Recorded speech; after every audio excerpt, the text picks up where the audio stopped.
Join us here on Leadership TV. This is the program Inside Nigeria. I'm your host, Cynthia Onwado. Of course, we'll be looking at some major headlines from select national dailies. Of course, we'll start with Leadership newspaper. The major headline here says, Northern states roll out flood control plans amid FG alerts as 8 are confirmed dead as flood wreaks havoc on Ebonyi community, hoping that the states will take cognizance of the federal government's warning and do the needful. Also, fire reigned for 2022 Owo Catholic Church massacre.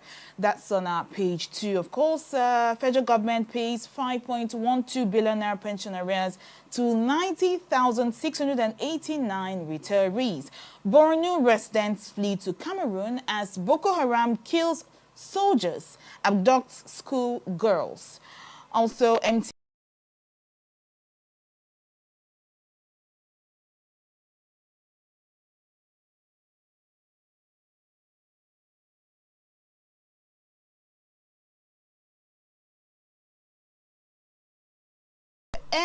Ibon air crew sent to prison. You can check out that story on page 14. That's a trending story. 1.9 million Nigerians chase 30,000 paramilitary jobs. And above the masthead, we have ADC kicks as EFCC grills Tambuwa over alleged 189 billion naira fraudulent cash withdrawals. And on health, 12 Mpox cases confirmed in Ondo State. That's on page 7. Let's do well to check out our stand also, which is our newspaper editorial. It talks about still on Lagos airport renovation. We know the federal government's decision to spend 712 billion naira on the renovation of the MMIA in Lagos has sparked various intense debates on what our national priorities are. You may do well to read our opinion on that. Let's take a look at our back page today. Tuesday column with Abdurrauf Aliyu. He talks about the Northwest squandered power. Let's take an excerpt from that report. It says, without transformation, political dominance will remain a hollow boast, a relic of past powers with no bearing on the future. Looking at the states in the Northwest, Jigawa, Kaduna, Kano, Katsina, Kebbi, Sokoto, Zamfara, and the last few years, the leadership they have had in the political power in these states, and looking at how well that region has fared. Down below, our Ghana Must Go also talking about female passenger assaults Ibom Air crew. And the response we have Kwam 2. Well, let's wait and see. We know that she has been sent to the Kirikiri Connectional Center and also banned for life, which have also raised a lot of mixed reviews and impartiality in judgment. When you compare to Fuji musician Kwam 1 also having his own fracas at the Nnamdi Azikiwe Airport in Abuja last week. Let's move on now to the Punch newspaper. The major headline here says, panic in ADC as EFCC goes after key members. All right, the coalition, that was from the head of the 2027, and it looks like there's some sort of witch hunting happening. Let me check that out on the page 2 of the Punch. Also, FG generates 5.21 trillion naira from oil sales in H1. IG extends tinted glass permit enforcement to October 2nd. Government warns 3,598 workers of dismissal, others fresh verifications. Still on the Punch, customs intercept 10 billion naira worth of arms and expired drugs. 5 face trial over 2022 Owo Church terror attack. And the Ibom air passengers remand ignite selective justice uproar. Finally, Ogun removes demolition seal as Daniel threatens Abiodun with lawsuit. That's on the page 25. Moving on now from the Punch to the Vanguard newspaper. It says armed heathers, Boko Haram kill soldiers, others in Benue, Borno. All right, the reign of terror continues right there, talking about the violence in Borno and Benue State. Nigeria's non-oil exports jumped nearly 20% in H1 2025 on cocoa and urea demands.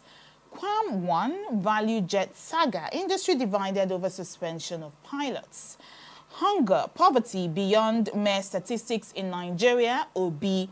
Attack on Tinubu, NYC certificate or not, my life is great, Ushi. Okay. Unruly Ibom Air passenger charged to court, remanded in Kirikiri prison. Also, EFCC grills ex-Sokoto Governor Tambuwa over alleged 189 billion naira fraud. Okay, let's take a look at the Owo Church Catholic Church attack in 2022, 5 remanded in DSS custody. That's on a good note. Don't forget that we have a guest here with us that will be analyzing some of the major headline here with us. So exciting. So you want to sit down and look forward to that. Let's check out the Blueprint newspaper. Let's see what Blueprint is saying. Nigerian Air Force kills over 400 bandits in Zamfara forest air raids as army sustains fight against oil thieves in the Niger Delta. On the news also, EFCC grills ex-Sokoto Governor Tambuwa over 189 billion naira cash withdrawals. On business, state's external debt servicing surged 68% to 235.58 billion naira in H1 2025. Also, customs seizes 10 billion naira contraband arms, drugs at Lagos port. All right, Quam 2, it says Ibom Air passenger lands in Kirikiri. Okay, on sports, we see the Chan home-based Super Eagles in make or mar duel against Sudan. Okay, that's all on Blueprint. Let's quickly check out The Guardian. Here it says digital tinted glass permits, glitches, extortion as police insists on new tinted permits and shifts deadline. Panic chides the NCOS over worsening sanitation in reform facilities. Reactions, trade sanctions, remand of unruly air passenger as FG decries rising cases. We'll definitely be talking about that with our special guest and dissecting the Quam 1 and Quam 2. So we want to look forward to that. Competent leadership reduced Argentina's poverty rate from 52% to 38.1% in 2 years, says Obi. ADC accuses EFCC of witch hunt as Tambuwa held over alleged 189 billion naira breach. Protests rock Yele Wata as gunmen kill 3 in fresh attack. Also a trending story, the NYSC versus REG vengeful act against, says the LP as lawyer threatens lawsuit. Oyebanji sacks commissioners, others in Ekiti. Cabinet reshuffle. Visually impaired protesters block airport road over closure of Farmcraft Center. Finally, we'll take a look at the Daily Sun right before we invite our guest. ADC EFCC fight over intimidation allegations claims anti-graft agency acting as APC's hit squad. We are not partisan, says the commission, as coalition leadership should first regularize position with INEC, says the APC. Nigerian doctors in diaspora ride the National Assembly, Tinubu over rising wave of sudden deaths. Okay, Ibom Air saga, unruly female passenger gets flight banned for life, docked, remanded in prison. Obi accuses airport authorities of double standards. Quam 1 action amounts to terrorism in some nations, says the NCAA. All right, DSS arraigns 5 for terrorism over Owo Church massacre. Still looking at EFCC, grills, detains ex-Sokoto Governor Tambuwa over alleged money laundering. Flood sweeps away 150 million naira Ikorodu fish farms. And finally, panel probes Bobrisky's preferential treatment in prison. That's on a funny note. But please hold on. We'll get our guest and then we'll continue the program. Please stay with us.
Leadership TV for God and country.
Leadership TV for God and country.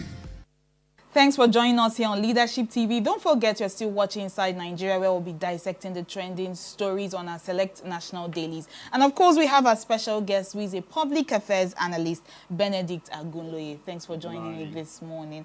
Of course, we'll start with the leading political story, which is the ADC kicks as EFCC grills Tambuwal over alleged 189 billion naira fraudulent cash transfers. You know that yesterday at about 11:30 a.m., Tambuwal was invited to the EFCC headquarters to be grilled and interrogated over alleged financial crimes and alleged questionable cash withdrawals during his tenure as governor of Sokoto State. So, do you see this as a sort of witch hunt? Because why now? Well, the masses believe over time, the public opinion has been EFCC should be sure they are done with their investigation before they make arrests or start shouting. And I think in this case, there has been no announcement in the press that we are investigating or we are looking for Tambuwal. But the clarity are possibly that they've had some evidences and they've gathered maybe relevant documents for them to be able to interrogate him. I don't think that, you see, when we were in secondary school, there used to be this case. When they say a teacher is calling you, you check if your uniform is proper. Once your uniform is proper and you research your head, you have not committed any crime, you will walk very boldly to the staff room. And whatever they need you to do, you do it for them and you walk out. So I think we should leave the issue of witch hunting. Okay. If the case is not genuine, he will eventually make a no-case submission and he will win in the court. It's not the first time EFCC go to court and they lose. But if he has a case to answer, then he should stand for it. I think that we should not have political grandstanding or cover up to prevent people from being tried or from being interrogated. Yeah. If he has a case to answer, he should answer it.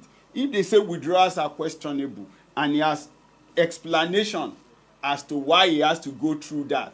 And perhaps he had followed procedures that were not open to them. When he opens the procedure, I'm sure he should be allowed to go. But I think that politicians or the political parties are just trying to gain needless traction from every activity. So for me, I don't see it as an intimidation. He's a former governor. If there are questions about the period of 8 years for which he was governor over the state, he should be questioned. And if he has the right answers, he would go home. And if there are things he should be reprimanded for or should be charged for, it should be done. It is in the interest of the people of the state and in the interest of the nation as a whole. Well, he's currently a senator, and I'm sure he has aspiration for higher office Higher in the positions, land. definitely. So with that in place, I think that questioning or interrogating whatever is done in the past should not be out of place. Let's take a look at the statement from the National Publicity Secretary of the ADC, Malam Bolaji Abdullahi. He condemned the EFCC's actions and said that they are reopening old and previously closed cases and reviving decade-old allegations. But let's talk about the culture generally of political parties and when they have politicians that they want to be part of their movement. It's almost like all your sins are forgiven or all your crimes are forgiven. Don't you want to, or don't they want to be associated with individuals that have clean sheets? I know nobody is perfect, but it's almost like when you come into a political party, your sins are forgiven. We've seen it happen so many times with the APC, the PDP, and now the ADC kicking against EFCC inviting Tambuwal. What do we have to say generally as a culture here in Nigeria, with politicians being mediocre and joining political parties and having their sins and their crimes forgiven? Well, basically, do we have how our political parties structured? They are not based on principles.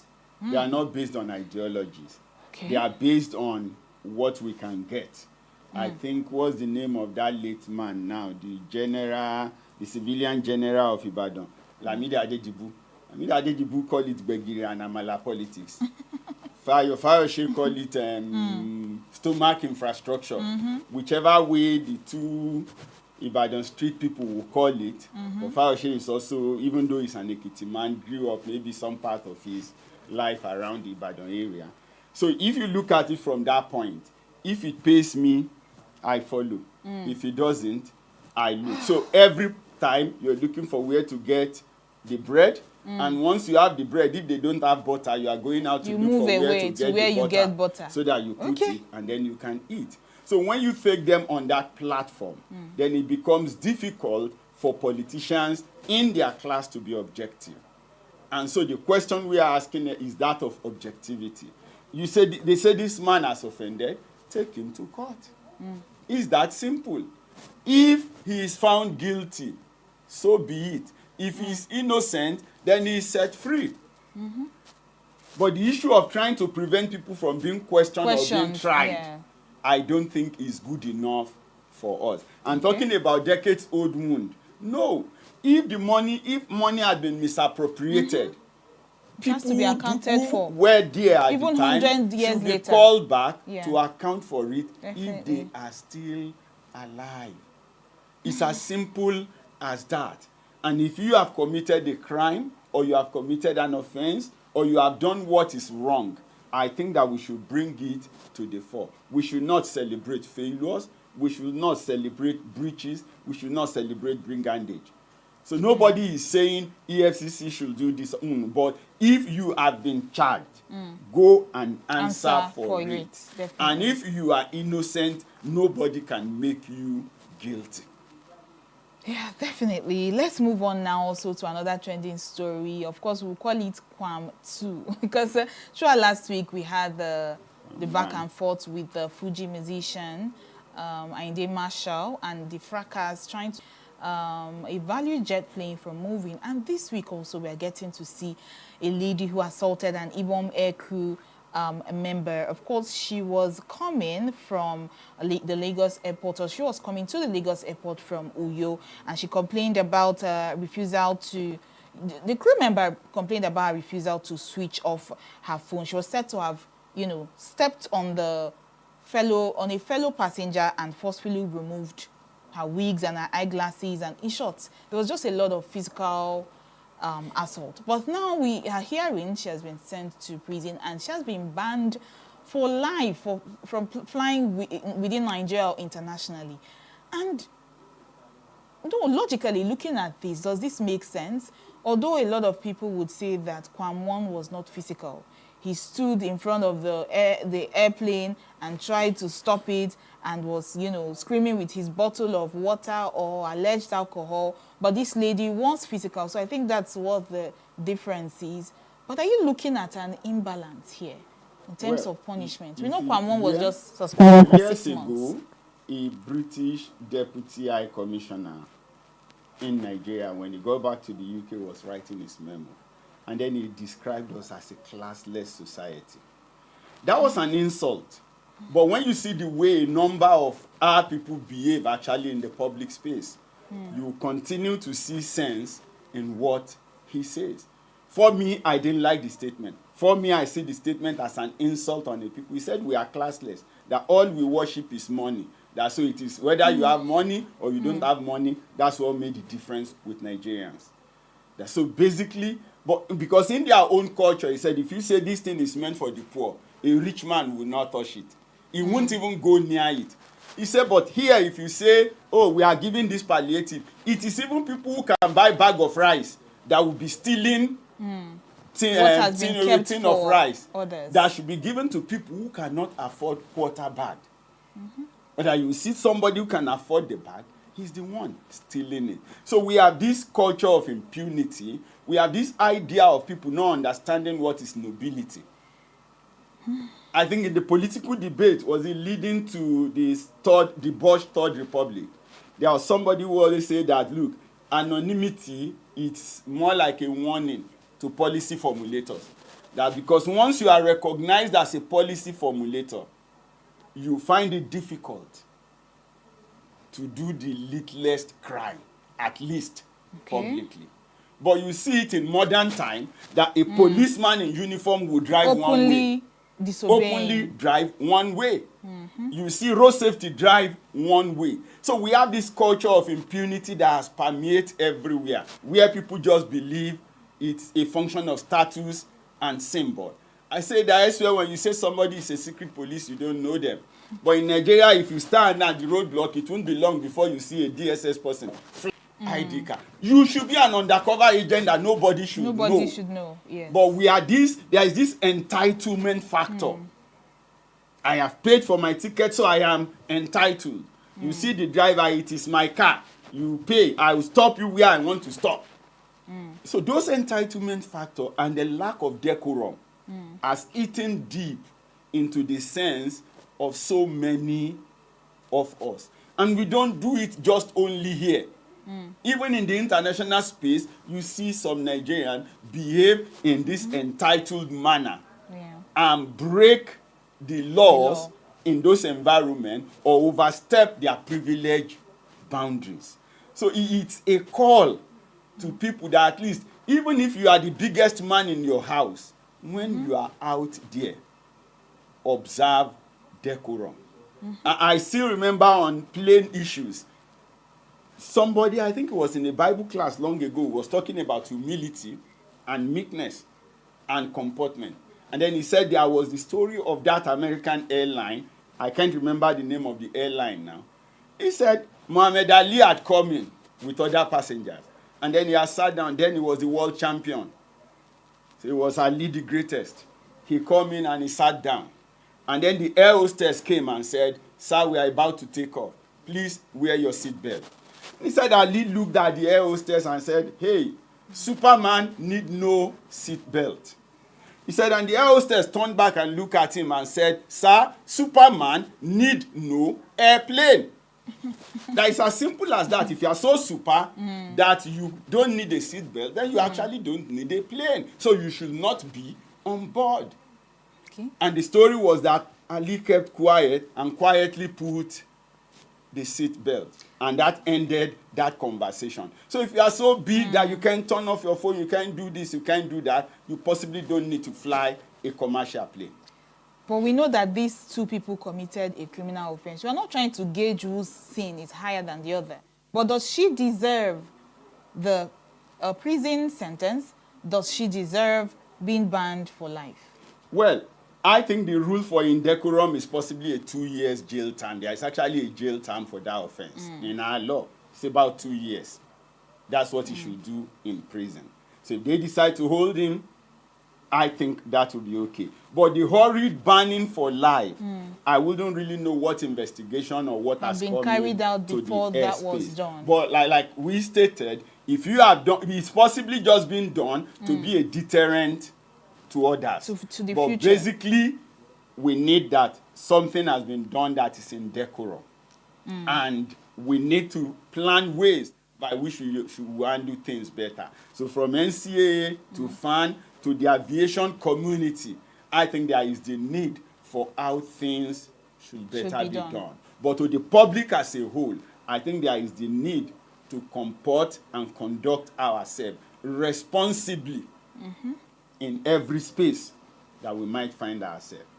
Okay, let's talk about the DSS arraigning 5 for the alleged 2022 Owo Catholic Church massacre. We know that back in June 2022 at the St. Francis Catholic Church Owo, where some Catholic faithfuls gathered for the morning 6 a.m. mass, and some unknown gunmen came into the church and did, you know, there was a massacre in the Catholic church. It was really sad to see. Remembering videos from that, you know, occurrence is so sad to remember. But now the DSS have arraigned 5, you know, in prison for that. They were said to be members or accused. They were accused of being members of the Al-Shabaab terrorist group with a cell in Kogi State. But what does this say generally? This is like 3 years later, they are getting justice.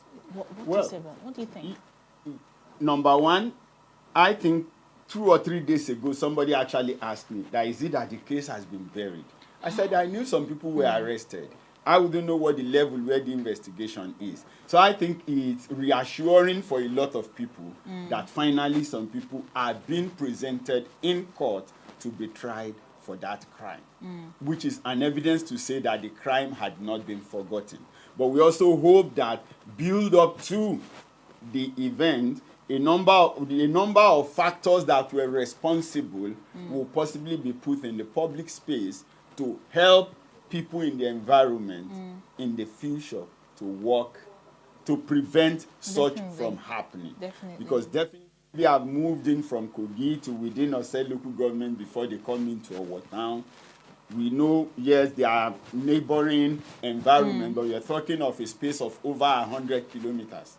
So definitely there has been some maybe loss of concentration or information in some environment. Because if they had come into the hotel, definitely they would have come with their guns or with their baggage. About that time, there were news of prison break, people infiltrating the environment and the rest. So perhaps if the local security and the hotel or the neighborhood where they were hosted had paid more attention, we possibly might have been able to prevent that carnage that happened.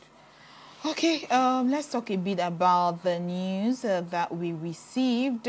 That 1.9, okay, trying to get that now, 1.9 million Nigerians chase 30,000 paramilitary jobs. There's a fresh nationwide recruitment exercise into paramilitary agencies under the Ministry of Interior, and it's been revealed that a staggering number of, you know, almost 1.9 million Nigerians you know, applied for the job opening. But also what stood out to me was the fact that the Kogi State emerged as the top applicant, followed by, you know, Kaduna, Benue also. So we're beginning to let's talk about Nigerian youth scrambling for jobs, and also when it comes to military jobs, a section or a part of Nigeria tends to be more interested in this kind of jobs than the North. Seems to be a lot more interested than the South. What do you think? Well, I do not agree, and I will tell you why.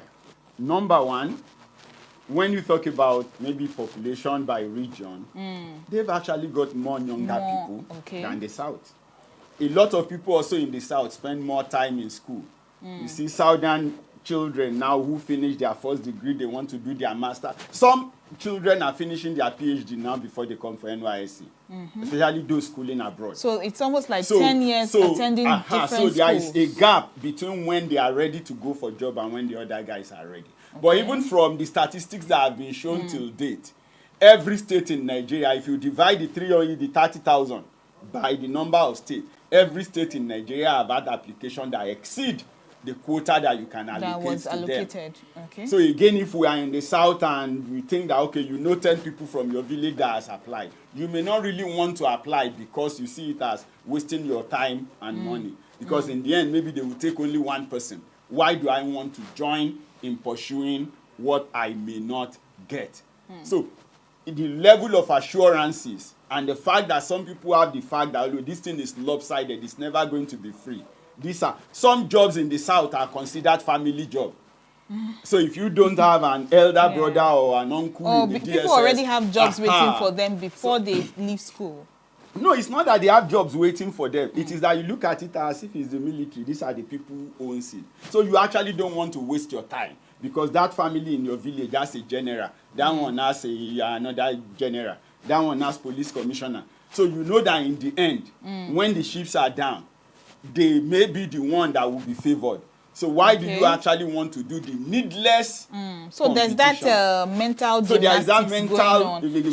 Should I not? Should I not? What is my chance? When you weigh your chances and you think the chances are not good enough, you don't bother to apply. You want to dissipate your energy to do some other things. So that's the case. So it's not like they are not interested. Some people are interested, but they need assurance that they will get it before they apply. And once they cannot get those assurances, they would rather not do it. Okay, 1.9 million Nigerians now chasing just 30,000 spaces. Yes. So how is this even supposed to work? What happens to the remaining who didn't get in? Some of them, of course, are doing some other things already. So it's just a case of seeking for something better. By the time you check the CVs and the documents submitted, some of them are possibly teaching in private or public school. Some of them are doing one work or the other. So it's not like the 1.9 million of them are outrightly jobless. Okay. You understand? That's what I know. The 1.9 million of them are not outrightly jobless, but some of them possibly are underemployed. Some of them want the uniform. Okay. So it's not as if even the job they are doing now is not good or that they are underemployed. They just want to be but they a are part still of within the age bracket like that. and they think that the uniform has more value, so to say, in our climate, and so they just want the uniform. Okay, let's talk about a leading story on Leadership newspaper, which is Northern. We know a few days ago the federal government rolled out alerts to Northern states to do something about the flood, which is we are in the season right now. So the Northern states have rolled out some flood control plans, in response to the federal government alert. So you can check that out on our page 4. Of course, we see Adamawa activating response units, Bauchi, talking about drainages, Kaduna, Kebbi State, they also plan to scale up scale up flood response, and they've highlighted 13 high-risk local government areas. Kwara has ordered total relocation, asking people to move away and advising farmers also. We see Sokoto and Katsina also mobilizing communities. Taraba, Niger State building IDP camps. On a sad note also, 8 people were confirmed dead as, flood wreaks havoc in Ebonyi State. So, looking at all of this rollout of flood control plans, do you think this would actually be enough? Well, I might say that some of the actions are too little and too late.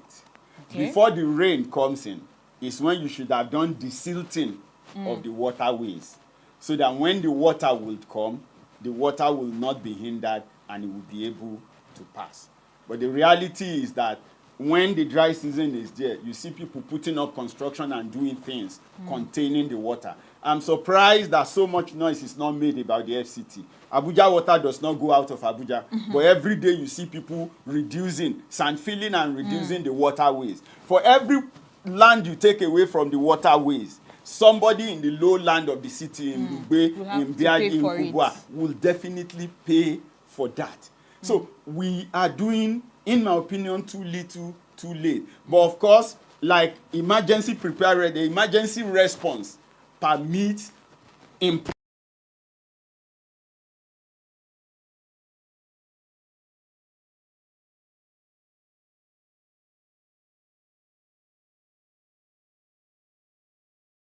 away whatever you want and the benefit from it. So I think the benefits individual intends to take from some of these things is even more important than the actual solution they sought to provide. Because so year the after silting should year, have been done. Year after year, you already know what the water levels are, and so you should define and control the activities on the waterways, not until the water comes. You prepare for water in the dry season.